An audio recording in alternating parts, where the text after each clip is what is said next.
I will just let people trickle in as they will. Happy week 5, everybody. This is unreal. I can't believe we're like basically 2 weeks away from the end of the challenge. Time is just flying. It's absolutely unreal. Hey, Marinka.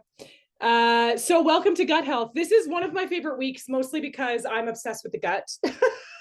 I'm obsessed with the gut and everything about the gut. So I do love chatting about this week. So we're gonna dive right on in. You all know that I love to start with a question. So I'm going to start by asking anyone that's on the call, or even if you're watching this recording, kind of ask yourself internally to give yourself like a gut rating. So rating it from 1 to 5. Basically, rating yourself 1 out of 5 is like you experience a lot of gas, you experience a lot of bloating, you're not super regular with your bowel movements. Skin is kind of all over the place sometimes, you experience cravings, like that sort of thing. 5 would be basically everything is phenomenal. You have super regularity, you're always energized, you're always clear-headed, and healthy skin. So just give yourself a little rating. I can't for some reason the computer is not letting me open up the chat box, so I can't see it.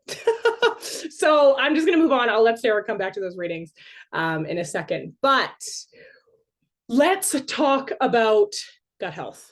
Okay, so basically I want to use this slide to just talk about what gut health is and kind of just give everyone a better understanding as to what it all means. So basically gut health is just a term that's used to describe the kind of bacteria that's in your gastrointestinal tract and kind of how it functions, the overall balance of it, and how it works with your body, works with your organs, to like digest and to keep everything running smoothly and optimally.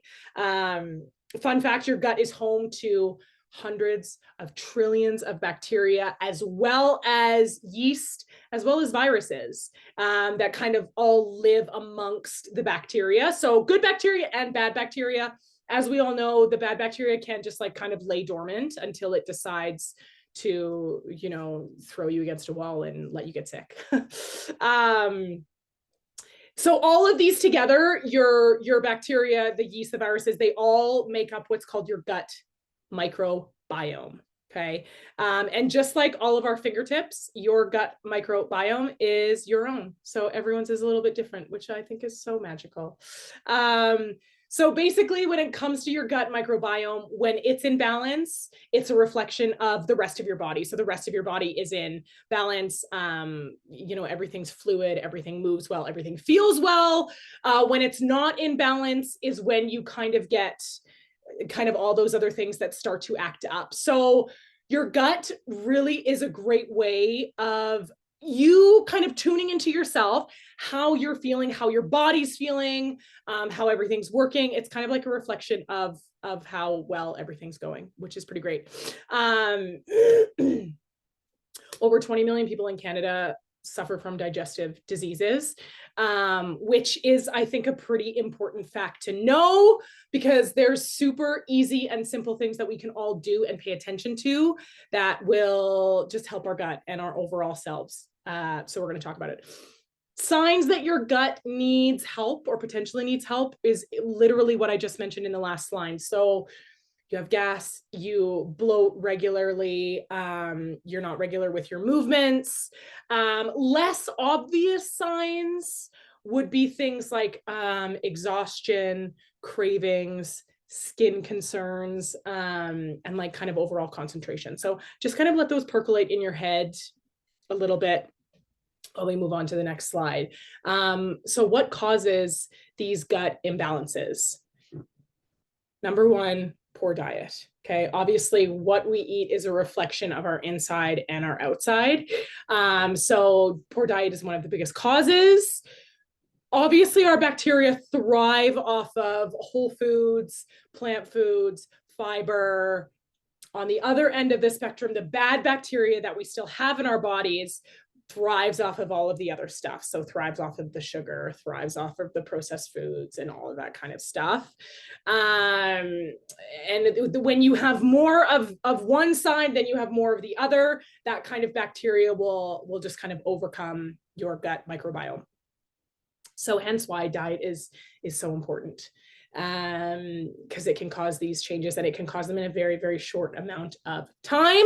Other things other than diet, stress. Oh my gosh, we're going to talk about stress in the next slide here, because it is such a big factor of gut. Medications, certain antibiotics. Usually if you're on them, you are aware of the things that they can potentially do to your gut. Traveling obviously makes us all funky. Food sensitivities and allergies. That's why it's always really good to know what works well in your body, what doesn't work well in your body. Lack of sleep, big one. And obviously alcohol. So those are just kind of the main things when it comes to gut imbalances. So what can we do to support our gut? Number one, the obvious one, is paying attention to our diet. So shying more away from the processed foods, from the processed sugars, looking towards the fruits, the vegetables, the healthy fats, the lean proteins, the fiber, the complex carbs, that sort of thing. Protein supplement, I'm also going to talk about in the next slide. We're going to kind of delve more into what supplementation of probiotic looks like.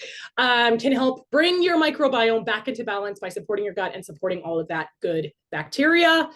Helps with all of the other things that come along when that gut microbiome is not feeling 100%.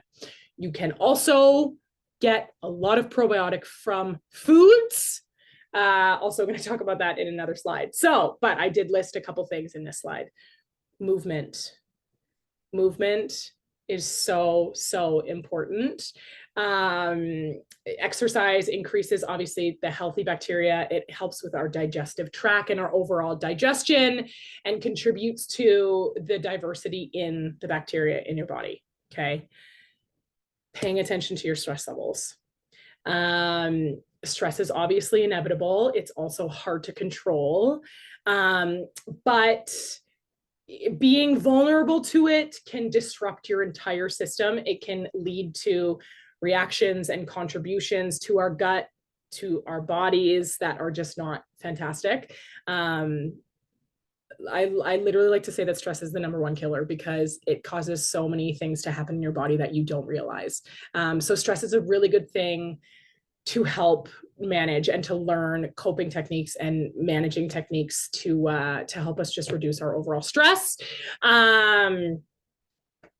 Things off the top of my head is like asking for help at work. You know, if you're feeling overwhelmed with your workload, reaching out to your boss, reaching out for support, making time for yourself, making time for your family, making time for the things that bring you joy, as well as the activities that bring you joy. Meditation. I am currently on day 16 of my 30-day meditation challenge, and it is unreal. Like, I will talk to any of you about meditation. Sarah's like really excited that I'm into this. I can see the smile on her face. But meditation, great. Journaling, also very great. Exercise, all the things. Okay, so if you're all going to take one thing out of this meeting today, it is that stress is a killer. No, I'm just kidding.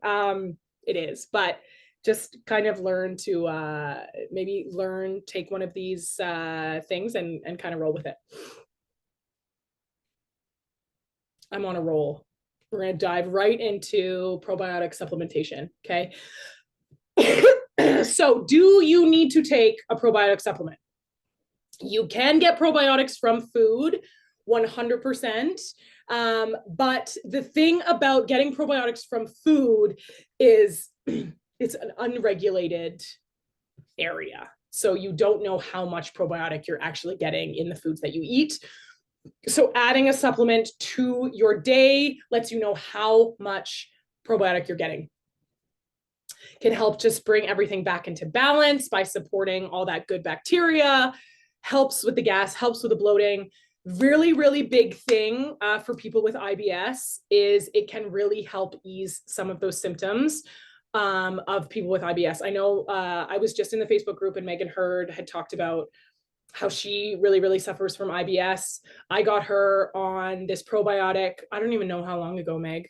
It's got to be at least like 6 months or something, but she loves this probiotic. It's like the best part of her day, and it has really, really helped her with her IBS. So she did post the one that she's taking in the Facebook group.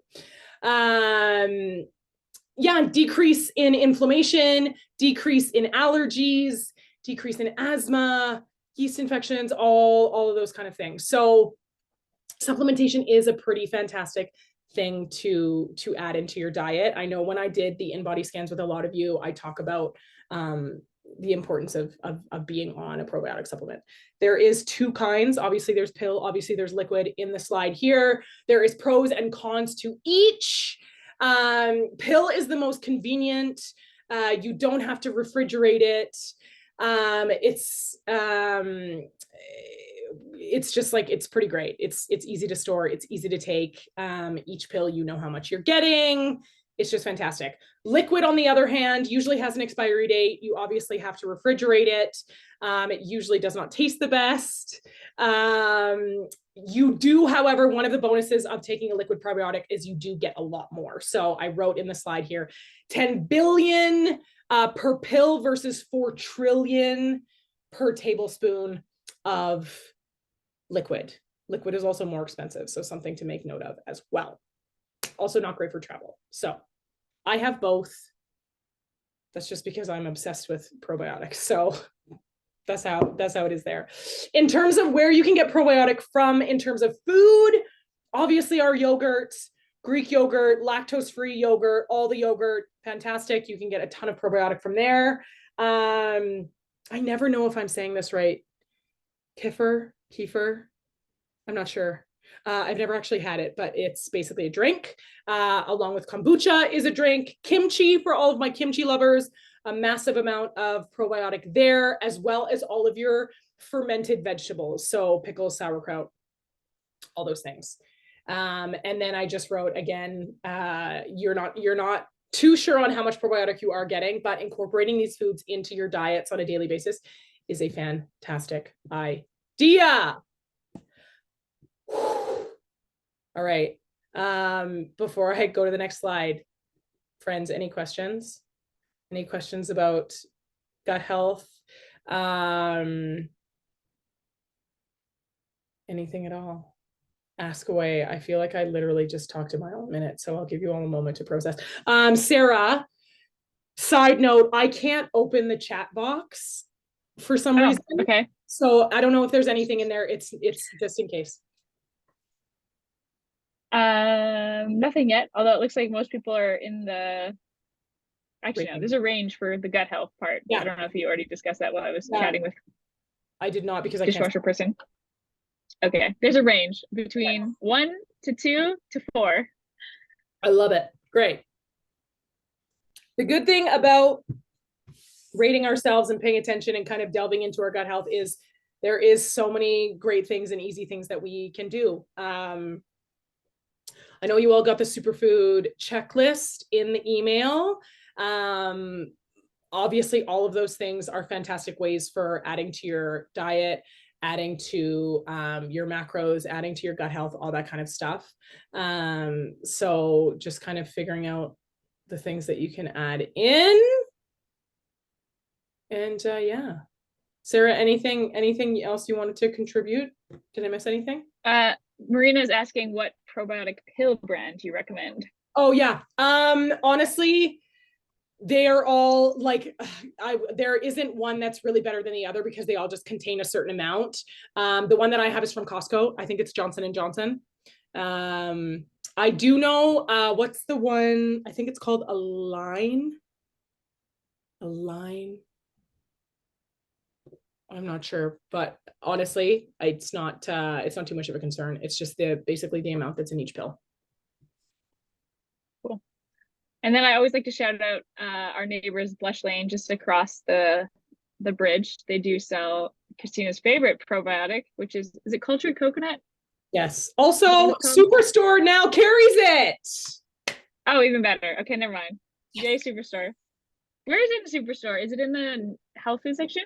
Yeah, it's in the specialty aisle. There's a little tiny refrigerated Okay. section. That's usually where most of the probiotics are kept. Anywhere you go, friends, go to it's usually in this specialized aisle with like the gluten-free stuff. There's always like a refrigerated section for any of the liquid probiotics you will find there. But the one that I take, the one that Meg is talking about on Facebook, is from the cultured coconut. It is fermented coconut. So it doesn't taste the most fantastic, but I promise you it starts tasting like nothing. Megan Hurd can vouch for that, right, Meg? I like it. It's kind of sour. Oh yeah, It's Meg like, is Meg actually likes it. I know I'm the weird one. Everyone else has complained about it. But it's like $30. It lasts you a month or more. Like I really, really, it's been life-changing for me. Yeah, speaking from someone that has IBS. So it does, I'm not sure about all liquid probiotics, but it does have an 8-week expiry date. If you're taking a tablespoon a day, it's generally going to last you like 4 to 6 weeks, I think. Yeah. I've tried it before as well. I think it's like a bit sour or salty coconut. It's not terrible. I need to get back in the habit and just decant some to leave at work. Yeah. Yeah, it is great. All right, friends, anything else? While you all percolate, I'm just going to chat about the Wolfpack wrap-up challenge. We are going to send out an email. We're still kind of finalizing some of the details for the wrap-up party, but it will be Monday, November 21st from about 6 to 7:30, 6 to 8-ish. It's either going to be kind of a crush flow merge, or it's just going to be a hit class that's kind of reserved for us. We're just kind of finalizing the details. So put that night in your calendar. We always have some fun stuff that happens afterwards. Obviously, we have prizes, we have shout outs, we have usually sponsors that come by with some free stuff, which is always fun. So wait for the email. You can win this beautiful toothbrush from our neighbors. Oh my God. Love it. Electric toothbrush. I'm here for it. So yeah, just watch out for that RSVP coming within the next week. Put that in your calendars because it's going to be a lot of fun. Otherwise, this is it, friends. I'm going to leave you for the week to dive into your superfood checklist. Any questions? Obviously, pop it in the chat group. You all have my email, so don't be afraid to email me. And happy Tuesday. We will see you all next week.